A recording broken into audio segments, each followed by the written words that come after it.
Yüce dağ başında yanar bir ışık, düşmüşem derdine olmuşam aşık. Ey benim sevdiğim zülfü dolaşık, dibidim kalemim yazarım.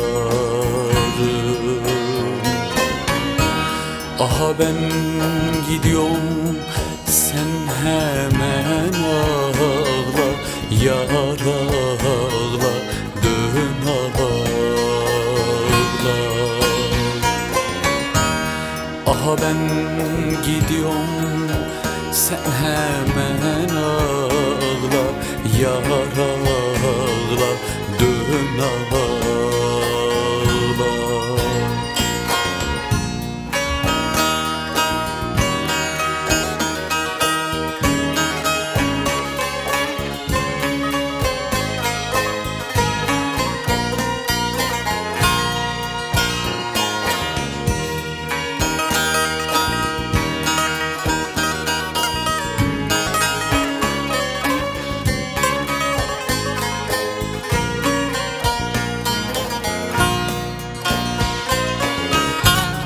Yüce dağ başından indiremedim,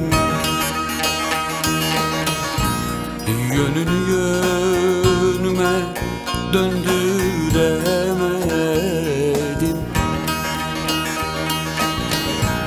Ne zalim yar imiş, kandıramadım, dibidim kalemim yazarım.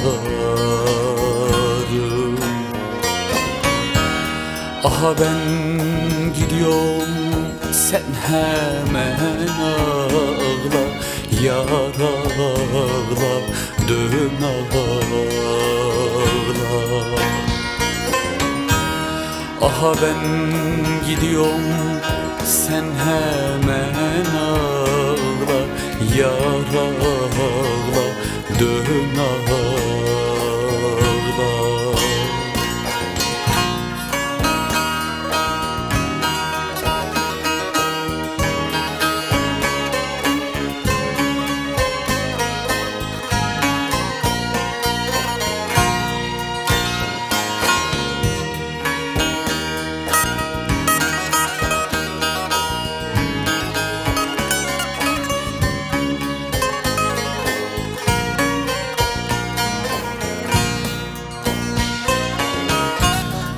Yüce dağ başında bir top galibim,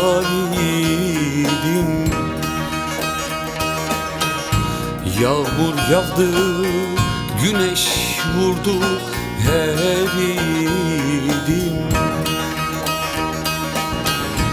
Evvel yarim sevdiceği beniydim, kalemim dilim yazarım. Aha ben gidiyorum, sen hemen ağla, yar ağla, dön ağla. Aha ben gidiyorum, sen hemen ağla, yar ağla, dön ağla.